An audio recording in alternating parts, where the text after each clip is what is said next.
মানুষ বড়ই বিচিত্র প্রাণী। অধিক থেকে অধিকতর ধন লাভ করার চেষ্টায় নিজের শরীরকে নষ্ট করে ফেলেন, নিজের শক্তি হারিয়ে ফেলেন, নিজের সামর্থ্য হারিয়ে ফেলেন। আর যে ধন লাভ করেন সেটা কোথায় যায়? সেই শক্তি, সেই সামর্থ্যকে আবার ফিরে পাওয়ার জন্য। আর কিছু মানুষ জীবন এমন ভাবে যাপন করেন যেন তা কখনোই শেষ হবে না, কিন্তু শেষ তো সবারই হবে। আর যখনই শেষটা কাছে চলে আসে তখন মানুষ এটা বুঝতে পারেন যে সে জীবনকে উপভোগ করেননি। তার কারণটা কি? লালসা। এই লালসা জন্ম দেয় লোভকে, আর এই লোভ জন্ম দেয় আপনারই বিনাশকে। সেই জন্য আজ আপনার কাছে যা কিছু আছে, যেমনটা আছে তার সাথে জীবন যাপন করুন, পূর্ণরূপে যাপন করুন। আপনার কাছে যতই ধন, শক্তি, মান থাকুক, তা সবার মধ্যে ভাগ করতে শিখুন। ভাগ করলে ভালোবাসা বাড়ে, আর এই ভালোবাসা দ্বারা জীবন আরো সুখময় হয়ে ওঠে। তাহলে আসুন আর আমার সাথে ভালোবেসে বলুন, রাধা রাধা। মন, জীবনে যখনই কোনো বস্তু বা সুখ স্বাচ্ছন্দ্য অধিক মাত্রায় আপনার কাছে চলে আসে, তখন নিজেকে শ্রেষ্ঠ মনে করার একটা প্রবণতা দেখা যায়, যা হয় আত্মবিশ্বাসে পরিণত হয়, নয়তো অহংকারে। এবার আত্মবিশ্বাস আর অহংকারের মধ্যে অনেক বড় পার্থক্য রয়েছে। আমি এটা করতে পারি, আমি ওটাও করতে পারি, এ হলো আত্মবিশ্বাস। শুধুমাত্র আমি এটা করতে পারি, শুধুমাত্র আমি ওটাও করতে পারি, আমি হলাম সর্বশ্রেষ্ঠ, এটা হলো অহংকার। এবার এই অহংকার এর ধ্বনি অনেক দূর প্রবাহিত হয়, আর এর প্রহার সর্বপ্রথম আপনাকে বিপর্যস্ত করে। এবার এই অহংকার এর বিপরীত শব্দ হলো বিনয়, অর্থাৎ নিজের ঊর্ধ্বে উঠে অন্যের বিষয় ভাবনা চিন্তা করা, সংসারের বিষয় ভাবা। এই বিনয়ী হবার চেষ্টা করুন, একের থেকে অনেক হওয়ার চেষ্টা করুন এবং একসাথে থাকার চেষ্টা করুন। নিশ্চিত রূপেই আপনি বিকাশের কারণ হবেন। মত্ততা থেকে নিজেকে দূরে রাখুন, অহংকার থেকে নিজেকে দূরে রাখুন। এই মন প্রসন্ন হয়ে বলবে, রাধা রাধা। জীবনে যখন কোনো ব্যক্তি নিজের লক্ষ্য প্রাপ্তির জন্য নিরন্তর পরিশ্রম করতে থাকেন, চেষ্টা করতে থাকেন, তখন তিনি কষ্ট অনুভব করেন, কখনো শারীরিক কষ্ট, কখনো মানসিক কষ্ট। এবার উনি এটা ভাবতে থাকেন যে আমি কি উচিত করছি নাকি অনুচিত করছি। কারণ অন্যদিকে এমন একজন ব্যক্তিও আছেন যিনি একদমই পরিশ্রম, চেষ্টা করছেন না। তিনি মদিরা পান করেন, বিলাসিতায় জীবন কাটান, অলস প্রকৃতির হয়ে ওঠেন, নিদ্রাতে বিলীন হয়ে থাকেন আর ভাবেন যে তিনি সুখ লাভ করছেন। কিন্তু এরকম কেন হয়? কারণ যখন আমরা সৎ পথে থাকি, উচিত পথে চলি, লক্ষ্য প্রাপ্ত করার জন্য চেষ্টা করতে থাকি, তখন আমাদের ভেতরে থাকা নেতিবাচক শক্তি এবং পাপ এই দেহকে ত্যাগ করে দেয়। আর এই অনুভূতিটাই আমাদের দুঃখের অনুভূতি দেয়, কষ্ট দেয়। এবার সেখানে যদি আমরা কুপথে চলি, অনুচিত পথে চলতে থাকি, তাহলে আমাদের ভেতরে থাকা পুণ্য এবং ধনাত্মক শক্তি আমাদের দেহ ত্যাগ করে দেয়। আর এই অনুভূতির কারণেই আমরা সুখ অনুভব করি। কিন্তু কখনো ভাববেন যে এই সুখ বেশি সময় পর্যন্ত থাকে না। সেই জন্য সবসময় মনে রাখবেন, যদি আপনি জানেন যে এটাই আপনার লক্ষ্য, এটাই উচিত পথ, শুভ পথ, তাতে নিরন্তরভাবে এগিয়ে যেতে চেষ্টা করতে থাকুন। এই কষ্ট আপনাকে সুখের পরাকাষ্ঠায় কখন পৌঁছে দেবে তা আপনি জানতেই পারবেন না। আসুন আমার সাথে ভালোবেসে বলুন, রাধা রাধা। ঈর্ষা আমাদেরই মনে বসবাস করা আরো একটা শত্রু। তবে এই শত্রু কখনো কখনো আমাদের জন্য লাভদায়কও হতে পারে, কিন্তু যদি আমরা সতর্ক না থাকি তাহলে সেটা ততটাই ঘাতক হয়ে উঠতে পারে। যদি আপনার কোনো প্রতিদ্বন্দ্বী থেকে থাকে যে এগিয়ে চলেছে, তাকে দেখে আপনার মনে ঈর্ষা উৎপন্ন হয়, আর ঈর্ষাবশত আপনি নিরন্তর চেষ্টা করতে থাকেন, পরিশ্রম করতে থাকেন সামনে এগোনোর জন্য, তাহলে তার দ্বারা আপনার বিকাশই হবে। কিন্তু যদি আপনি নিজের বিরোধীকে শেষ করতে দেওয়ার জন্য অগ্রসর হন, তাকে বিনাশ করার জন্য অগ্রসর হন, তাহলে এই ঈর্ষা প্রথমে আপনার বিনাশ অবশ্যই করবে। একটা কথা আছে, এটা পশু প্রবৃত্তি, আপনি শুধুই নিজের বিকাশের কথা ভাববেন। তিনিই হলেন প্রকৃত মানুষ, যিনি অন্য মানুষের জন্য প্রাণও দিতে পারেন। এই ঈর্ষা যদি আপনাকে বিকাশের পথে নিয়ে যেতে পারে তাহলে খুবই ভালো। যদি আপনাকে অন্য কাউকে বিনাশ করে দেওয়ার পথে অগ্রসর করে তাহলে তার থেকে দূরে থাকাই ভালো। যেমন ধরুন, আপনার কাছে একটা সূচ আছে যার দ্বারা আপনি ছেঁড়া কাপড়ও সেলাই করতে পারবেন বা অন্য কারোর পাত্রে ছিদ্রও করে দিতে পারবেন। আপনি কি চাইবেন, নিজের বিকাশ নাকি অন্য কারোর বিনাশ? সিদ্ধান্ত আপনারই। আসুন আর আমার সাথে ভালোবেসে বলুন, রাধা রাধা। বিষ এবং অমৃত, এর ভিত্তিতেই সংসার চক্র চলতে থাকে। যখন সমুদ্র মন্থন হয়েছিল তখন এই দুই প্রাপ্ত হয়েছিল। প্রথমে বিষ পাওয়া গেল, তারপর অমৃত। জীবন মন্থন করলেও এগুলো লাভ করা যায়। এবার এই যে বিষ, তা হলো অমৃতের থেকে অনেক বেশি শক্তিশালী এবং সেই জন্যই অনেক বেশি ঘাতকও। এবার বোঝার চেষ্টা করি এই বিষ আসলে কি। যে কোনো বস্তু বা কোনো ভাব যদি মাত্রার থেকে বেশি পরিমাণে আপনার কাছে থাকে, প্রয়োজনের থেকে বেশি আপনার কাছে থাকে, তাহলে সেটা আপনার কাছে বিষ সমান হতে পারে। তা সে ধন হোক, শক্তি হোক, সম্মান হোক, ইত্যাদি ইত্যাদি। যদি আপনার কাছে এমন কিছু থেকে থাকে যা মাত্রার থেকে বেশি পরিমাণে আপনার কাছে আছে, তাহলে তাকে ভাগ করতে শিখুন। যদি আপনি ভাগ করতে শিখে যান তাহলে এই বিষই আপনার জন্য অমৃতে পরিণত হবে, আর তাদের কাছেও অমৃত সমান হয়ে উঠবে যাদের এই সাহায্যের প্রয়োজন। তাহলে ভাগ করে নিতে শিখুন আর আমার সাথে ভালোবেসে বলুন, রাধা রাধা। কোনো বাড়িতে, কোনো পরিবারে যখন কারোর জন্ম হয় তখন তা কত সুখের মুহূর্ত হয়। সেই ছোট্ট সন্তান যখন কিছুটা বড় হয়, সে হাঁটার চেষ্টা করে, আর সেই প্রক্রিয়াতেও খুব বড় একটা শিক্ষা লুকিয়ে রয়েছে, ঠেলে দেওয়া। যখন আপনি হাঁটতে চান, সামনে এগোতে চান, তখন আপনি কি করেন? নিজের পায়ের তলার যে মাটি তাকে আপনি পেছনে ঠেলে দেন। ব্যাস, এই একই জিনিস তো জীবনেও শিখতে হবে। এবার যদি আপনি জ্ঞানের পথে অগ্রসর হতে চান তাহলে অজ্ঞানতাকে পেছনে সরিয়ে দিতে হবে। যদি আপনি প্রকাশের দিকে এগোতে চান তাহলে অন্ধকারকে পেছনে সরিয়ে দিতে হবে। যদি আপনি ভবিষ্যতে সফল হতে চান তাহলে অতীতের যে অসফলতাগুলিকে পেছনে সরিয়ে দিতে হবে। যে জল বইতে বইতে থেমে যায় তাকে আমরা নালা বলে থাকি, তার থেকে দুর্গন্ধ বের হয়। কিন্তু যে জল বইতেই থাকে তাকেই আমরা পবিত্র জল বলি। তাহলে আপনিও কর্ম করতে থাকুন, কখনো থামবেন না, আর আমার সাথে ভালোবেসে বলুন, রাধা রাধা। দেবে যে আপনি বড় বড় সমস্যার সমাধান করতে পারবেন। এবার যদি কথা বলি সবথেকে কঠিন সময়ের, তাহলে সেটা হলো বিচ্ছেদের।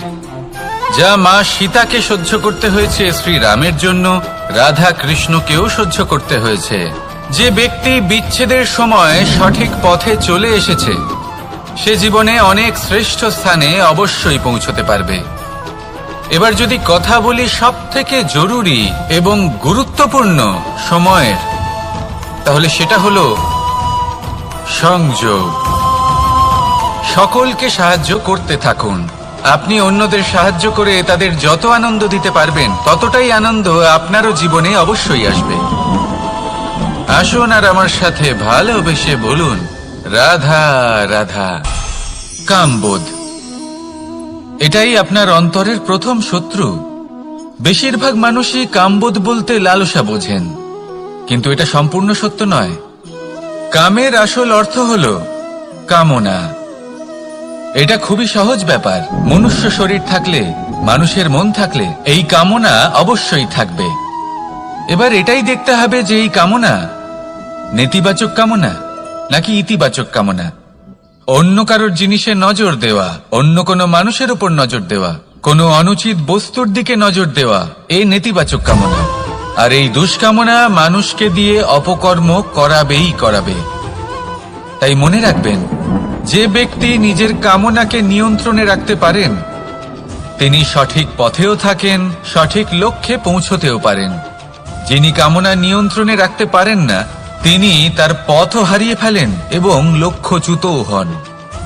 তাই মনে রাখবেন, নিজের কামনাগুলিকে নিয়ন্ত্রণে রাখুন, কাম নামক এই শত্রুর ওপর বিজয় লাভ করুন, আর আমার সাথে ভালোবেসে বলুন, রাধা রাধা।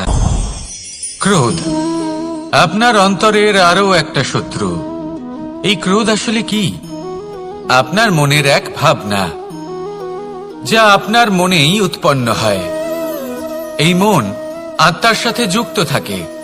এখন একটা ভাবনা যা আত্মার সাথে যুক্ত থাকে তাকে অনুচিত কেন বলা হয় সেটা বোঝার চেষ্টা করুন।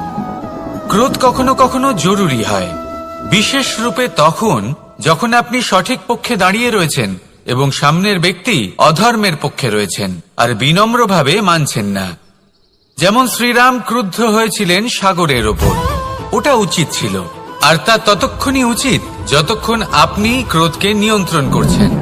যদি ক্রোধ আপনাকে নিয়ন্ত্রণ করতে শুরু করে তাহলে পরিস্থিতি এমনও হতে পারে, ধরুন একজন ব্যক্তির প্রতি ক্রোধের কারণে আপনি তার ক্ষতি করতে চান। আপনি একটা কয়লা হাতে নিলেন আর সেই কয়লা সামনের ব্যক্তির ক্ষতি করার পূর্বে আপনার হাত জ্বালিয়ে দেবে। ব্যাস, ক্রোধ এটাই করে, সর্বপ্রথম আপনার ক্ষতি করে, আপনার বিবেক হরণ করে নেয়, আপনি আপনার নিয়ন্ত্রণ হারিয়ে ফেলেন আর সবকিছু নষ্ট হয়ে যায়। বেশিরভাগ মানুষ ক্রোধে এমন সিদ্ধান্ত নেন যে সেটা তাদেরই বিনাশের কারণ হয়ে দাঁড়ায়। আর কিছু মানুষ বলেন যে আমাদের জীবনে এত যন্ত্রণা আছে, এত সংকট আছে যে ক্রোধ উৎপন্ন হবেই। আর এরকম সময় এটাই উচিত হবে যে আপনি নিজেকে ক্রোধের থেকে দূরে রাখুন আর তারপর সমস্যার নিবারণ করুন। আর এই নিবারণই আপনার জীবনকে একটা শ্রেষ্ঠ স্তরে পৌঁছে দেবে। তাহলে ক্রোধ থেকে দূরে থাকুন, সুপ্রসন্ন থাকুন, আর আমার সাথে ভালোবেসে বলুন, রাধা রাধা। লোভ আপনার অন্তরের আরো একটা শত্রু। দেখতে গেলে এটা একটা শব্দ, একটা সংস্কৃত শব্দ, লব ধাতু থেকে উৎপন্ন হয়েছে। এর অর্থ কিছু লাভ করা। কিছু লাভ করা অনুচিত নয়, আরো কিছু লাভ করাও অনুচিত নয়, কিন্তু সব থেকে বেশি আমি লাভ করব, আমি আরো চাই, আরো বেশি চাই, আরো বেশি পেতে চাই, এটাই হলো লোভ। আর এই লোভ যখন গ্রাস করে তখন আপনি যা পেতে চান, সে ধনই হোক বা মানই হোক, তা অর্জন করার জন্য মানুষ যে কোনো স্তরে পৌঁছে যেতে পারে। যদি মানুষ ধন অর্জন করতে চান তাহলে তার জন্য তারা অধর্মের পথেও চলতে পারেন। যদি সম্মান অর্জন করতে চান তাহলে অন্য মানুষকে ছোটও করতে পারেন। শেষ পর্যন্ত আপনার এটা মনে হতে পারে যে যদি একটু অল্পই প্রাপ্ত করতাম কিন্তু ভালোবেসে প্রাপ্ত করতাম, এই জীবন আরো অনেক বেশি সুখী হতো। লোভ আপনার জীবনে, আপনার মনে কখন যে প্রবেশ করবে সেটা আপনি জানতেও পারবেন না। তাই এটা চিনতে শিখুন আর তৎক্ষণাৎ জীবন থেকে বাইরে ফেলে দিন। যা কিছু লাভ করতে চান তা ভালোবেসে লাভ করুন, আর সেই ভালোবাসার সাথেই বলুন, রাধা রাধা। মোহ আপনার অন্তরের আরো একটা শত্রু। এবার মানুষ প্রেম আর মোহের মধ্যে পার্থক্য বুঝতে পারে না। কিছু মানুষ ভাবে যে মোহর মধ্যে খারাপ কি আছে। যদি কোনো মানুষের তার বাবা মার প্রতি, তার সন্তানের প্রতি মোহ থাকে তবে খারাপ কি আছে? খারাপ আছে, আর সেটা তাদের জন্য খারাপ হতে পারে যাদের প্রতি আপনার এই মোহ আছে। এবার মোহ, এই দুই পরিস্থিতিতেই আপনার হাত প্রসারিত থাকে। মোহের ক্ষেত্রে কোনো বস্তু বা কোনো ব্যক্তিকে লাভ করার জন্য, আর প্রেমে শুধুই প্রদান করার জন্য। মোহর বশে আপনার পায়ে বাঁধন পড়ে যেতে পারে। যদি মাতা পিতার তার সন্তানের প্রতি মোহ থাকে তাহলে তারা তাদের সন্তানকে কখনো দুঃখে, চিন্তায়, যন্ত্রণায় দেখতেই পারবে না। সেই জন্য তারা সন্তানকে বেঁধে রাখতে চান একটা সুরক্ষিত ক্ষেত্রে, যেখান থেকে না তারা সংসারকে দেখতে পায়, না পরখ করতে পারে, না কিছু শিখতে পারে, না বিকট পরিস্থিতির সম্মুখীন হতে পারে। ঠিক যে কারণে তারা দুর্বল হয়ে পড়ে, অজ্ঞানী হয়ে ওঠে। তাদের বিকাশ সেখানেই স্তব্ধ হয়ে যায়, আর সেখানে প্রেম শুধুমাত্র বিকাশের পথে নিয়ে যায়। মা বাবা যদি সন্তানকে ভালোবাসেন তাহলে তাকে ছেড়ে দেন যে যাও সংসারকে দেখো, পরখ করো আর শেখো। কিভাবে এর সাথে লড়াই করতে হবে সেটা নিজে শেখো। নিজের শক্তি নিজেই বাড়িয়ে তোলো, নিজের পথ চয়ন করো। সেই জন্য এই মোহর শিকল ভেঙে ফেলুন আর প্রেমকে আপন করে নিন। আর এই প্রেম দ্বারাই বলুন রাধা রাধা। এই সংসারে এমন অনেক ব্যক্তি আছেন যারা নিজেদের প্রসন্নতার জন্য স্বার্থপরতার সীমা পার করে যেতে পারেন। নিজে সুখ লাভ করার জন্য অন্যকে দুঃখ দিতে পারেন। ওনাদের কারোর প্রতি কোনো টান নেই, না সমাজের প্রতি, না আপনজনদের প্রতি, না ঈশ্বরের প্রতি। এবার দেখুন, মানুষ যদি কাউকে ভয় নাও পায়, তাও নিজের কর্মের কথা মনে করে অবশ্যই ভয় পাওয়া উচিত।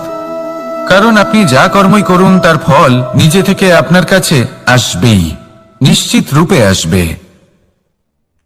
তার থেকে আপনি পালাতে পারবেন না। কেউ নিজের কর্মফলের হাত থেকে বাঁচতে পারে না। স্বয়ং মহাদেবকেও ওনার কর্মফল ভোগ করতে হয়েছিল। উনি কিছু না ভেবেই ভস্মাসুরকে বর দিয়েছিলেন। তার পরিণাম স্বরূপ যেটা হলো যে ওই ভস্মাসুর, যাকে মহাদেব বরদান করেছিলেন, তার হাত থেকে নিজের প্রাণ বাঁচিয়ে ওনাকে পালাতে হলো। এই সংসারে এমন কেউ নেই যে নিজের কর্মফলের হাত থেকে বাঁচতে পারে। সবসময় এটা ভেবে দেখুন যে কর্মটা আপনি করছেন সেটা শ্রেষ্ঠ কি না। এমন কর্ম করুন যেটা আপনাকে জীবনে এগিয়ে নিয়ে যাবে। নিজেকে সৎ পথে রাখুন, কিন্তু এটাও সুনিশ্চিত করুন যে জীবনে যে কর্ম আপনি করছেন তাতে অন্য ব্যক্তির উপর কি প্রভাব পড়ছে, তাতে উনি দুঃখ পাচ্ছেন না তো। যদি আপনি যা করছেন তাতে সবার মঙ্গল হয়ে থাকে, তাহলে আপনার কাউকে ভয় পাওয়ার কোনো প্রয়োজন নেই। না কালকে ভয় পাবেন, না মহাকালকে। আসুন আমার সাথে ভালোবেসে বলুন রাধা রাধা। জীবনে যখনই আমরা কোনো বিশেষ মানুষের সাথে পরিচিত হই, তখন তার ব্যক্তিত্বের বিষয়ে আমাদের একটি নিজস্ব দৃষ্টিভঙ্গি তৈরি হয়। তা সে ভালো হোক বা মন্দ, আমরা নিজেদের দৃষ্টিভঙ্গি, নিজেদের ধারণা বানিয়ে ফেলি। কিন্তু আপনি কি নিশ্চিত রূপে বলতে পারেন যে এই যে আপনার দৃষ্টিভঙ্গি, সেটাই সেই ব্যক্তির পূর্ণ সত্য? সেই ব্যক্তি সত্যি সেরকমই। বোঝার জন্য আপনাকে সেই ব্যক্তির কাছাকাছি থাকতে হবে। তিনি কতটা অহংকারী বা কতটা সজ্জন সেটা বোঝার জন্য আপনাকে সেই ব্যক্তিকে সম্মান দিয়ে দেখতে হবে। সেই ব্যক্তি কতটা লোভী বা কতটা সরল সেটা বোঝার জন্য তাকে ধন দিয়ে দেখতে হবে। সেই ব্যক্তির কতগুলো খারাপ গুণ আছে সেটা বোঝার জন্য সেই ব্যক্তিকে স্বাধীনতা দিয়ে দেখতে হবে। তবেই তাকে আপনি বুঝতে পারবেন। যে কোনো মানুষকে বোঝা, তার ব্যক্তিত্ব বুঝে ওঠা এতটা সহজ কাজ নয়। যতক্ষণ কোনো ব্যক্তির ব্যক্তিত্ব সম্পর্কে স্পষ্ট ধারণা না হয়, ততক্ষণ সেই ব্যক্তির সাথে সম্পর্কে অগ্রসর হওয়া উচিত হবে না। আসুন আমার সাথে ভালোবেসে বলুন রাধা রাধা। এই সংসারের দুটি সবথেকে শক্তিশালী শব্দ হলো নীরবতা এবং প্রসন্নতা। এই দুটি সবথেকে বেশি কঠিনও। এবার আপনি বলবেন এতে কঠিনের কি আছে? না, ক্ষেত্র বিশেষে নিজে নীরব থাকা হলো অত্যন্ত কঠিন। আর তার থেকেও বেশি কঠিন হলো বিকট পরিস্থিতিতে নিজেকে প্রসন্ন রাখা। কিন্তু যদি আপনি এটা শিখে যান, তাহলে এই নীরবতাই আপনাকে জীবনে অনেক বড় বড় সমস্যার হাত থেকে বাঁচাবে। এই প্রসন্নতা আপনাকে বিকটতর পরিস্থিতি থেকে বেরিয়ে আসতে শক্তি যোগাবে। তাই এই গুণ আত্মসাৎ করুন আর আমার সাথে ভালোবেসে বলুন রাধা রাধা। আমরা সবাই জীবনে কামনা করি। কেউ ধন সম্পত্তির কামনা করি, কেউ ভালোবাসার, কেউ বন্ধুদের, কেউ নাম খ্যাতি আদি ইত্যাদি। এগুলো লাভ করার জন্য আমরা চেষ্টা করতে থাকি, পরিশ্রম করতে থাকি। কিছু সময় পরে অর্জনও করে ফেলি, কিন্তু সবকিছু অর্জন করার কিছু সময় পরে এরা রুষ্ট হয়ে যান, আমাদের থেকে দূরে চলে যান বা আমাদের থেকে কেড়ে নেওয়া হয়। এমনটা কেন হয়? এমনটা এই কারণে হয় কারণ মানুষের একটা দুর্বলতা আছে। কোনো কিছুই অর্জন করার পরে আস্তে আস্তে সে তার মূল্য, তার গুরুত্ব ভুলে যায়, তার জন্য চেষ্টা করা ছেড়ে দেয়। আর এটাই হলো সব থেকে বড় সমস্যা। ঠিক যেমন কোনো ব্যক্তি যিনি ধন অর্জন করতে চান তার জন্য কঠিন পরিশ্রম করেন, হয়তো ধন অর্জন করেও ফেলেন, তারপর আস্তে আস্তে ওই ধনের মূল্য ভুলে যান, উচিতভাবে তা প্রয়োগ করেন না, আস্তে আস্তে তার ধন, তার সঙ্গ ত্যাগ করে দেয়, সমস্ত পরিশ্রম ব্যর্থ হয়ে যায়। সেই জন্য মনে রাখবেন, এই সংসারে কিছু অর্জন করা অত্যন্ত কঠিন ব্যাপার, কিন্তু তার থেকেও বেশি কঠিন হলো সেটা নিজের সাথে ধরে রাখা। তাই জীবনে যখনই আপনি কিছু অর্জন করবেন তার গুরুত্বটা বুঝুন, আর তারপরে সময় সময় তার মূল্য নিজেকে স্মরণ করাতে থাকুন। কৃতজ্ঞ থাকুন যে আপনার পরিশ্রম আপনাকে এই ফল দান করেছে, আর চিরকাল পরিশ্রম করুন, তবেই আপনি যেটা লাভ করেছেন সেটা আপনার কাছে থেকে যাবে। আসুন আর আমার সাথে ভালোবেসে বলুন, রাধা রাধা। এই সংসারে আপনার সব থেকে বড় বন্ধু কে? কেউ বলবেন ছোটবেলার বন্ধুরা, কেউ বলবেন মাতা পিতা, কেউ বলবেন ঈশ্বর। এবারে বলুন যে এই সংসারে আপনার সব থেকে বড় শত্রু কে? কেউ বলবে আপনার বিরোধী, সেই ব্যক্তি যে আপনাকে হিংসে করে, বা আপনার নিজের অহংকার, আপনার কুকর্ম। আমি বলবো যে এই সংসারে আপনার সব থেকে বড় বন্ধু হলো আপনার নিজের মন। এই চঞ্চল মনকে যদি আপনি নিয়ন্ত্রণ করতে শিখতে পারেন, তাহলে এর থেকে বড় বন্ধু এই সংসারে আপনি কোথাও পাবেন না। সেখানেই যদি এই মন আপনাকে বশ করে ফেলে, তাহলে সংসারে এর থেকে বড় শত্রুও আপনি কোথাও পাবেন না। সেই জন্য এই সংসারকে নিয়ন্ত্রণ করার চেষ্টা ত্যাগ করুন। প্রথমে এই মনকে নিয়ন্ত্রণ করতে শিখে যান, তাহলে এই জীবন নিজে থেকেই সাফল্যের পথে অগ্রসর হবে। আর তখন এই মন প্রসন্ন হয়ে বলবে, রাধা রাধা। সংসারে যদি আপনি শুভ কিছু অর্জন করতে চান, তাহলে দুটি পথ আছে। প্রথম হলো ধর্ম, আর দ্বিতীয় হলো কর্ম। কিছু ব্যক্তি এমন কথাও বলেন যে আমরা তো ধর্মের পথেই অগ্রসর ছিলাম, আমরা তো লক্ষ্য প্রাপ্ত করতে পারলাম না, বরং আমাদের নিন্দা হলো। এবার এরকমটা ঠিক কেন হয়? এরকম এই কারণে হয়, কারণ দেখতে গেলে ধর্ম সবসময় আমাদের এমন পথ দেখায় যেটা আমাদের একটা শুভ লক্ষ্য প্রাপ্তিতে সাহায্য করে, কিন্তু সেই লক্ষ্যে আমাদের পৌঁছতে হবে নিজেদের কর্ম দ্বারা। যদি আপনি ধর্মের পথে অগ্রসর হয়ে থাকেন, তাহলে আপনাকে কর্মও করতে হবে। যদি ধর্মের পথে চলেন কিন্তু কর্ম না করেন, তাহলে লক্ষ্য প্রাপ্তি হবে না। ঠিক সেইভাবেই যদি আপনি কর্ম করতে থাকেন কিন্তু ধর্মের পথে না চলেন, তাও লক্ষ্য প্রাপ্তি হবে না। মনে রাখবেন যে ধর্ম এবং কর্ম হলো একটি মুদ্রার দুই পিঠের সমান। এদের নিজের জীবনে আত্মসাৎ করুন এবং অগ্রসর হন। এই সংসারের প্রত্যেক লক্ষ্য আপনার হবে। আসুন আমার সাথে ভালোবেসে বলুন, রাধা রাধা।